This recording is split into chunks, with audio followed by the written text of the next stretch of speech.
آپ نے ابھی تک ہمارا چینل سبسکرائب نہیں کیا تو فوراً سبسکرائب کیجئے۔ حضرت امام زرقانی نے یہاں ایک بڑا خوبصورت واقعہ لکھا ہے کہ ایک دن حضور سیر کرتے کرتے مدنی زندگی میں باہر تشریف لے گئے۔ وہاں ایک قافلے نے پڑاؤ کیا ہوا تھا اور ان کے اونٹ چل رہے تھے۔ ایک سرخ رنگ کا اونٹ حضور کو پسند آ گیا۔ قافلے والوں سے پوچھا اس اونٹ کو بیچتے ہو؟ انہوں نے بیچنا تھا یا نہیں بیچنا تھا؟ حضور نے پوچھا تو کہا ہاں بیچتے ہیں۔ میرے شیخ کہتے ہیں میں دل ویچا میں جگر ویچا جے پیارا محمد آ جاوے، نہیں میں اپنا سارا کر ویچا جے پیارا محمد آ جاوے۔ انہوں نے بیچنا تھا یا نہیں؟ کہا جی ہم بیچتے ہیں۔ اچھا کتنے کا بیچتے ہو؟ کہا جی اتنے کا۔ سودا طے ہو گیا۔ حضور نے فرمایا کہ میں کوئی تاجرانہ غرض سے تو آیا نہیں تھا کہ میں قیمت ساتھ لے کے آتا، میں تو سیر کرتا ادھر آ نکلا اور تمہارا اونٹ مجھے پسند آ گیا اور میں نے اس کا سودا کر لیا۔ ایسا کرو کہ اونٹ مجھے دے دو اور میں شہر جا کر کے اپنی اس کی اونٹ کی قیمت تمہیں بھیج دیتا ہوں۔ انہوں نے کہا میں منظور ہے۔ حضور نے اونٹ پکڑا اور چل دیے، اور جب حضور جا رہے تھے تو وہ حضور کو دیکھتے رہے، اور جب آقا کریم نظروں سے اوجھل ہو گئے تو وہ دلوں پہ ہاتھ رکھ کے کھڑے ہو گئے۔ تھوڑی دیر کے بعد سکتے سے جب باہر آئے تو ایک دوسرے سے پوچھنے لگے یار یہ شخص جو اونٹ ادھار لے گیا اس کا پتہ پوچھا تھا کسی نے؟ جب کسی کو نقد سودا دیا جائے تو اس کا عطا پتہ پوچھنے کی ضرورت نہیں ہوتی، اور جب کسی کو ادھار دیں تو یا آپ اسے جانتے ہو یا درمیان میں کوئی ضامن ہو یا کوئی چیز گروی رکھی جائے۔ اور کہا ایک شخص آیا، تم نے اس کو اونٹ دے دیا، اس کا پتہ بھی نہیں پوچھا، اس نے کوئی درمیان میں ضامن میں نہیں دیا، تم نے کوئی شے بھی گروی نہیں رکھی اس کی، تو یار تم سب کی عقل پہ پردہ آ گیا، اس کا پتہ تو پوچھ لیتے، قیمتی اونٹ لے گیا۔ ایک بولا یار جب وہ باتیں کرتا تھا منہ سے پھول جھڑتے تھے۔ اذا تکلم رؤیا کالنور یخرج من بین ثنایا ہو، کہا میں تو اس منظر کو دیکھتا رہ گیا۔ دوسرا کہنے لگا یار جب وہ جو ہے وہ مسکراتا تھا سامنے والے پہاڑوں پہ عکس پڑتا تھا۔ اذا ضحک یتلالع فی الجدر۔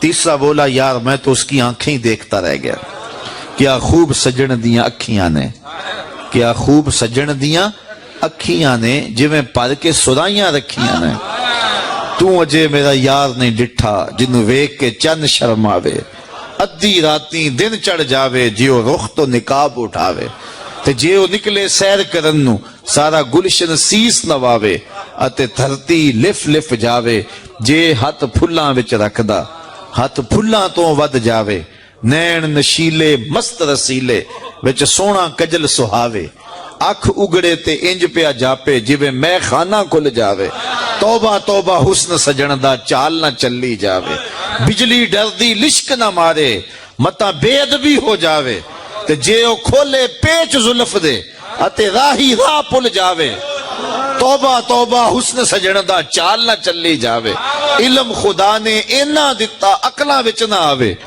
عقل خدا نے اینی دتی علماں وچ نہ آوے، کی اعجاز نظر وچ او دی جو آوے وک جاوے، خلق او دے نے مولئی دنیا کوئی ورلائی جان بچاوے، آزم ایڈا سونا ماہی سانو کدرے نظر نہ آوے۔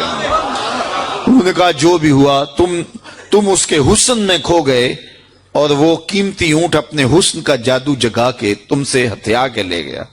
امام زرقانی لکھتے ہیں جب انہوں نے یہ کہا نا کہ قیمتی اونٹ ہتھیا کے لے گیا تو اب تک خاموش بیٹھی خیمے کے پردے کی اوٹ میں بیٹھی قافلے کے سردار کی بیوی نے خیمے کا پردہ سرکایا اور ان سے مخاطب ہو کے بولی انا ضامنۃ لسامان جمالکم لا یغدر بکم، خبردار اس کے خلاف کوئی بات کی تو اگر وہ قیمت نہ دینے آیا تو مجھ سے لے لینا، میں اس کی ضامنہ ہوں۔ انہوں نے کہا اچھا تو اسے جانتی ہے؟ کہا واللہ میں بھی نہیں جانتی۔ تو کہا پھر ضمانت کیسے دے رہی ہے؟ کہا جب تم سودا کر رہے تھے خیمے کی اوٹ سے میں نے اس کا چہرہ دیکھا تھا، اور جس کا چہرہ اتنا سونا ہو وہ جھوٹ بول ہی نہیں سکتا ہے۔ تھوڑی دیر گزری تو حضور کے غلام آ گئے کہ کون ہیں لوگ جن سے ہمارے آقا نے اونٹ خریدا تھا؟ انہوں نے کہا جی ہم لوگ ہیں۔ کہا یہ حضور نے کھجوریں تمہاری ضیافت کے لیے بھیجی ہیں اور یہ تمہاری قیمت ہے۔ انہوں نے کہا قیمت بعد میں دینا، ہم تو خود بک گئے ہیں، ہمیں پہلے بتاؤ وہ پیارا رہتا کہاں ہے؟ تو کہا یہ نخلستان مدینہ جو سامنے دکھائی دیتا یہیں ڈیرے ہیں اس محبوب کے۔ تو امام زرقانی لکھتے ہیں سارا قبیلہ، اس قبیلے کا نام تھا وفد تارک، وہ سارے کا سارا وفد تارک اٹھا اور مدینہ المنورہ پہنچا اور حضور کے قدموں میں جا کے بیٹھ گیا، تیری تک کے ادامہ میں مرید ہو گئے۔ تو چہرہ اتنا خوبصورت تھا، اللہ اکبر، دیکھنے والے کہا کرتے ہیں اللہ اللہ، یاد آتا ہے خدا دیکھ کے صورت تیری۔ تو کسی سے اگر پیار اس لیے کیا جاتا ہے کہ وہ سونا بڑا ہے، تو پھر آؤ نا اس سے پیار کیجئے جو اتنا سونا ہے کہ پیر مہر علی بول کے کہنے لگے، مکھ چند بدر شاہ شانی ہے، متھے چمک دی لاٹ نورانی، کالی زلف تے اکھ مستانی ہے، مخمور مد بھریاں۔ اعلی حضرت بریلی سے بول رہے ہیں، ذرا لہجہ دیکھیے کتنا خوبصورت ہے۔ بلبل نے گل ان کو کہا، بلبل کی منتہائی پرواز تو یہ کسی کو پھول کہہ دے، وہ پھول سے آگے تو سوچ نہیں سکتی، لیکن اس نے بھی پھول کہہ دیا۔ بلبل نے گل ان کو کہا، کمری نے سروے جاں فضا، حیرت نے جھنجھلا کے کہا یہ بھی نہیں وہ بھی نہیں، خورشید تھا کس زور پر کیا بھڑ کے چمکا تھا کمر، بے پردہ جب وہ رخ ہوا یہ بھی نہیں وہ بھی نہیں۔ وہ حسن دیا اللہ نے اپنے محبوب کو۔ تو کسی سے اگر اس لیے پیار کیا جائے کہ وہ سونا بڑا ہے، تو مجھے بتاؤ کہ حضور جیسا سونا زمانے میں کوئی ہو سکتا ہے؟ اللہ اکبر، سارے حسن حضور کے قدموں سے پھوٹتے ہیں۔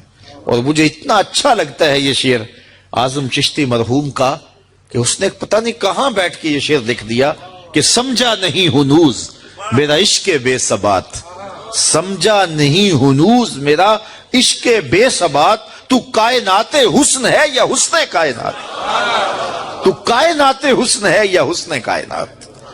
تو اگر کسی سے اس لیے پیار کیا جاتا ہے کہ وہ خوبصورت بہت ہے، تو پھر بتاؤ حضور کے حسن، یاد حضور کے چہرے کا جمال اور رنگ اور شان تو پھر حضور کا چہرہ ہے نا۔ حضرت میمونہ بنت کردم رضی اللہ تعالیٰ عنہ فرماتی ہیں کہ مجھے حضور کی زیارت کا شوق ہوا تو میں اپنے والد گرامی کے ساتھ حضور کی زیارت کے لیے حجۃ الوداع کے موقع پہ میں حج کے لیے گئی، اور حضور سواری پہ بیٹھے تھے اور میں اپنے والد گرامی کے ساتھ حضور کی قربت حاصل کرنے کے لیے اور حضور کی زیارت کے لیے پہنچی۔ حضور کے چمکتے چہرے پر نظر جم نہ سکتی تھی اور میرے میں ہمت نہ ہوئی کہ میں حضور کے چہرے کو دیکھ سکوں۔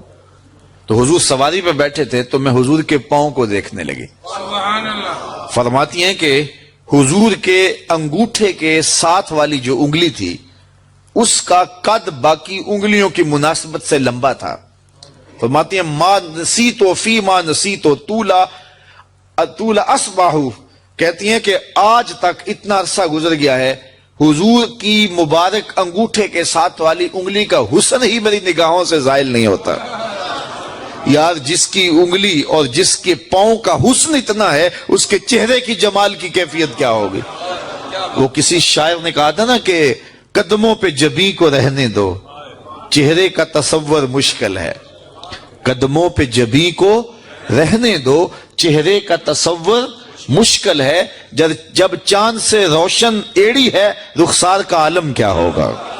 جب چاند سے روشن ایڑی ہے رخسار کا عالم کیا ہوگا؟ تو حضور علیہ السلام کے حسن اور حضور کے جمال کی وجہ سے اگر پیار کیا جائے تو پھر مجھے بتاؤ کہ حضور علیہ السلام سے بڑھ کر کائنات میں حسین کون ہو سکتا ہے، خوبصورت کون ہو سکتا ہے؟ تو اس لیے ہماری محبتیں اور ہماری عقیدتیں حضور کی بارگاہ میں دست بستہ حاضر ہوں۔ اب کسی سے اگر پیار کر لیا جائے تو اس پیار کے تقاضے کیا ہیں؟ بندہ جس سے پیار کرتا ہے اس کا کثرت سے ذکر کرتا ہے، اور یہ محفل میلاد اس عقیدت کا روپ ہے، محبت کے اس تقاضے کی تکمیل ہے۔ بندہ جس سے پیار کرتا ہے اس کا کثرت کے ساتھ ذکر کرتا ہے۔